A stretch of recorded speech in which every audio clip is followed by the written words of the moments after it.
Wuthering Waves does something most games never dare in world design. This reveal of Jinzhou, as you step out of the cave with your new companions, shows what makes WuWa's world design so special. Because unlike games like Breath of the Wild or even Fallout if you stretch it, you don't move forward, you jump down into your first real challenge, the Crownless. As soon as I jumped down, I knew for a fact that this was going to be a vertical game and that I'll be swooshing through the skies in no time to get from point A to point B. And boy, I was not wrong at all.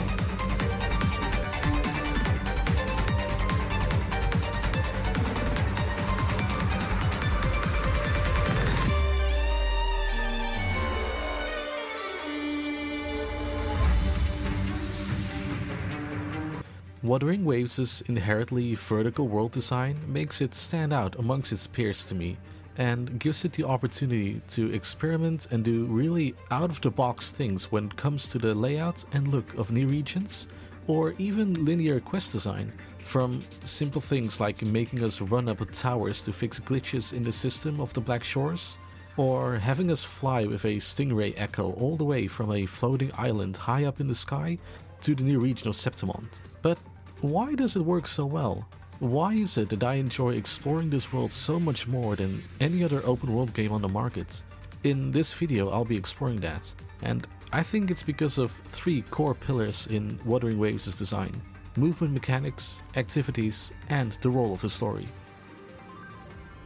Starting with looking at some of the different movement mechanics in Wuthering Waves, many of them are built in such a way that they put an emphasis on making you explore and traverse the vertical world. There's one core part of the movement mechanics players are extremely familiar with, but probably don't think about: the unlimited sprint outside of combat and the fast climbing / parkour. Because of the unlimited sprint and super smooth way of climbing buildings, walls, or even mountains, it's almost a given that you're going to explore any new region by just pressing the sprint button without any breaks and running up any building or wall that stands in your way.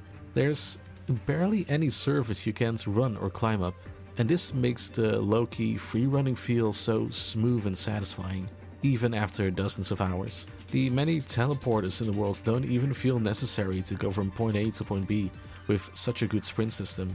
In a few regions I don't even have them all unlocked, because I just beeline straight to where I need to go. What makes this feeling of freedom even better is how Wuthering Waves' movement mechanics get enhanced by using tools such as the grapple. The grapple is one of the first things we learn in the game, and with its many anchors spread throughout the world, it's perfect for quick airtime and momentum.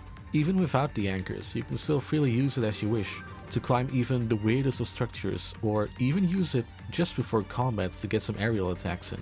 Now, Renacida has added another dash of fun to the mix by giving us literal wings to fly with, which give an unparalleled sense of freedom as you soar through the sky. Sadly, they cannot be used outside of Renacida yet, but I hope they will. Combining all of these systems makes the world an absolute treat to explore.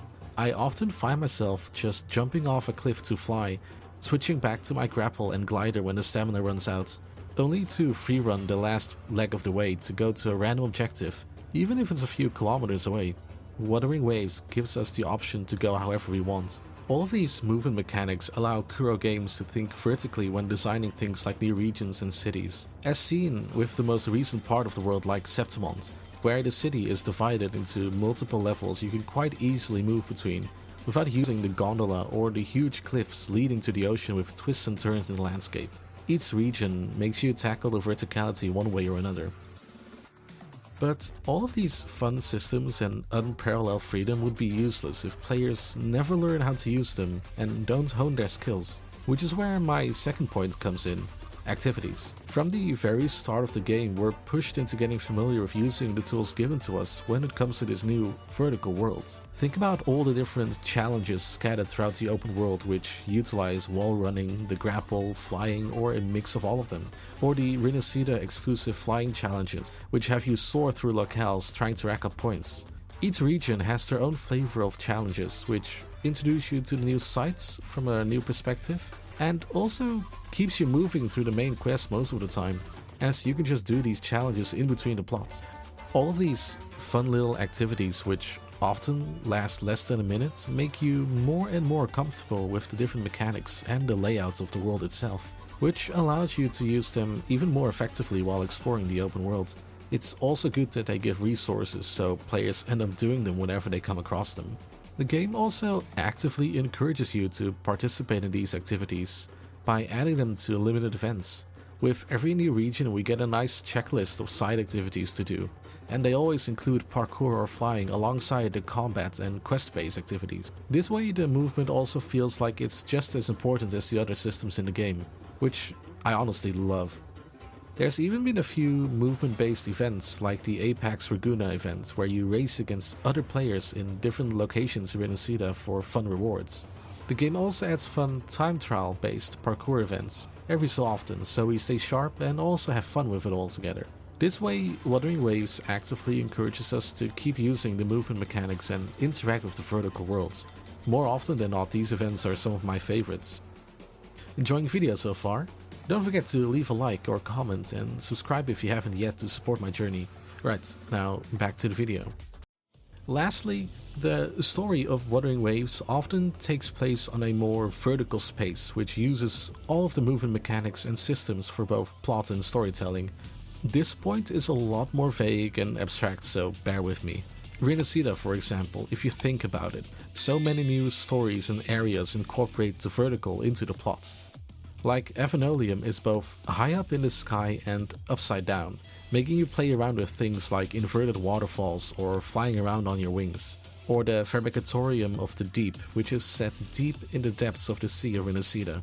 We wouldn't have these kind of amazing and unique experiences in both world building and plot if the game didn't think about its vertical space and didn't drill us into knowing how to use it effectively with our tools and skills. The plot forces us to think vertical, and the gameplay mechanics only enhance that experience. This also isn't something new to Renacida. Even Hualong has a lot of verticalness in its storytelling in places like Mount Firmament, which has an emphasis on both the top of the mountain and the depths deep inside it. Meanwhile, the Black Shores has an entire second part deep beneath the ground and has us climbing and descending towers to fix the Tethys system. Wuthering Waves has always told its story in a vertical space. How abstract that might sound. We don't just walk from place to place, but we fly, float and climb instead. The verticality in the story also helps the different characters in the plot, especially Rover. In so many cutscenes and battle sequences, Rover and other characters from Yang Yang to Lupa are seen jumping and almost flying about like gravity doesn't exist. Because we also do these kind of things in the actual gameplay, it doesn't feel weird, but just a part of this world. This perfect connection between gameplay and storytelling only further enhances the vertical world, as it just doesn't feel unrealistic. The vertical world design of Wuthering Waves is honestly one of my favorites to explore in any gacha game I play, and as you can see from my videos, that's a lot. Whether it's flying around on my wings in Septimont or grappling from rooftop to rooftop in Jinzhou, the smoothness and the way it feels like an essential part of the world makes it play like a dream.